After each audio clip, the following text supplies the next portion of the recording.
মন্ত্রী স্নেহাশিস চক্রবর্তীর হাত ধরে শুরু হয়ে গেল বিআরএম সেবা ফাউন্ডেশন। হুগলি জেলার জাঙ্গিপাড়া বিধানসভায় এই সেবা সংগঠনটি আজই উদ্বোধন হয়ে গেল। সঙ্গে এরা দুস্থ মানুষদের জামা কাপড় থেকে শুরু করে রক্তদান শিবির করেছে এবং এদের মূল উদ্দেশ্য কি, এদের পরে কি করতে চাইছেন সেগুলি আপনাদের সামনে তুলে ধরবো।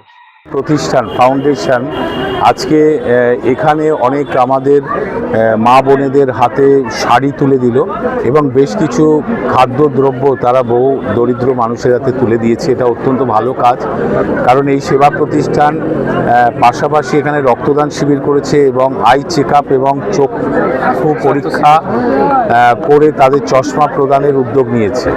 এবং একটা সংস্থা, একটা বেসরকারি একটা স্বেচ্ছাসেবী সংগঠন যেভাবে মানুষের পাশে দাঁড়াচ্ছে, এটাই আমরা চাই যে একদিকে সরকার যেমন মানুষের জন্য কাজ করে, পাশাপাশি সরকারের বাইরেও যে স্বেচ্ছাসেবী সংগঠন আছে তারাও মানুষের জন্য পাশে যদি দাঁড়ায়, এভাবে অনেক মানুষের পাশে দাঁড়ালে সেটা প্রকৃতপক্ষে একটা গ্রাম বা একটা অঞ্চল বা একটা ব্লকের মধ্যে অনেক পিছিয়ে পড়া মানুষ তারা এই সাহায্যটা নিয়ে তারা ভালো থাকতে পারে।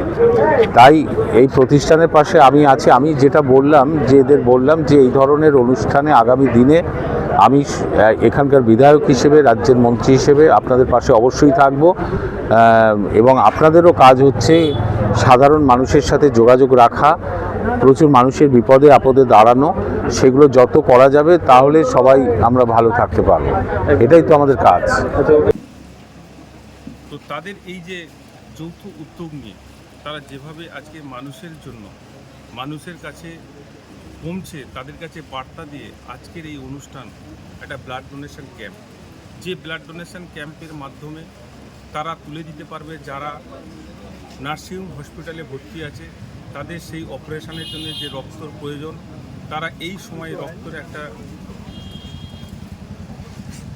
যে হিসাবে চাহিদা আছে সেই হিসাবে কিন্তু সেই চাহিদা পূরণ করতে পারছে না, হসপিটালে রক্ত এখন সংকটে আছে। তা এরা যে উদ্যোগটা এই সময় যারা নিয়েছে তাদেরকে সাধুবাদ জানায়। তার কারণ এখানে কে হিন্দু, কে মুসলিম, কে শিখ, ইসাই, কোনো মানুষ এখানে কিন্তু বিচার করে না। তার কারণ এই রক্ত আজ পর্যন্ত পৃথিবীতে কোনো বিজ্ঞান নেই এই রক্তটাকে অন্যভাবে মানুষের কাছ থেকে না নিয়ে অন্যভাবে একটা কৃত্রিমভাবে তারা যে একটা রক্ত তৈরি করবে, সেটা এখন পর্যন্ত পৃথিবীতে কোনো জায়গায় সেই বিজ্ঞান এখনও চালু করতে পারেনি। তাই মানুষ যদি স্বেচ্ছায় রক্ত দেয় তবেই আর একটা মানুষকে বাঁচাতে পারে। তো সেই একটা মহতি কাজ আজকে করে দেখালো বিআরএম ফাউন্ডেশন কর্মকর্তা এবং তাদের সমস্ত সদস্যরা।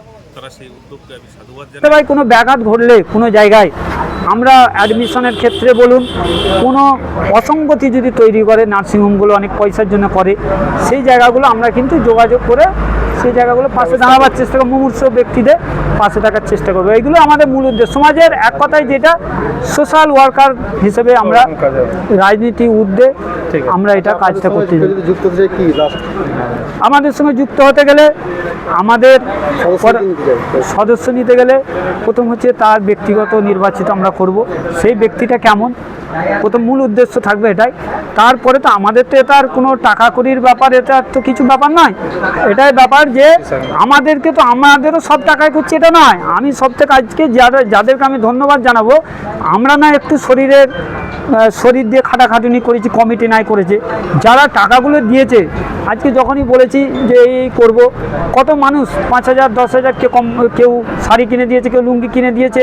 মানে বলার আগে যেটা আমরা আশা করিনি, আমরা হয়তো বলতাম 10টা শাড়ি দাও, সে দিয়েছে 50টা শাড়ি। কে বলে যে লুঙ্গি দাও 5টা, সে দিয়েছে 40টা লুঙ্গি। যা বিশ্বাস, আমরা সবাই ক্ষুদ্র ক্ষুদ্র নিয়ে আমরা একতাবদ্ধ হয়ে আমরা একটা বড় জায়গা আকার ধারণ করব আগামী দিন, এটা আমাদের আশা। আর সৃষ্টিকর্তা আল্লাহ আমাদের যেন সহায় করে, সবাইকে আমাদের এই টিমের যারা খাটাখাটনি করেছে সবাই যেন ভালো থাকে এবং আগামী দিন আমরা এরকম সবাই যেন ইউনাইটেডভাবে একসঙ্গে কাজ করতে পারি। এবং আমরা চাই পরিবারটাই বিআরএম সেবা ফাউন্ডেশন শুধু এই 5টা 6টা গ্রাম নিয়ে কি একটা পঞ্চায়েত নিয়ে নয়, আরও অন্যান্য জায়গায় আমরা এটা যখন কাজ দেখবে, মানুষ কাজ দেখলে আপনি সদস্য হতে চাইবে এবং সবাই আমাদের সঙ্গে যোগ করে জনসেবা করতে চাইবে, এটা আমার বিশ্বাস। সেটা সময় কথা বলবে। পরিচয়টা, আপনার নামটা? আমার পরিচয় হচ্ছে শেখ মঈনুদ্দিন আহমেদ, বিআরএম সেবা ফাউন্ডেশনের সেক্রেটারি।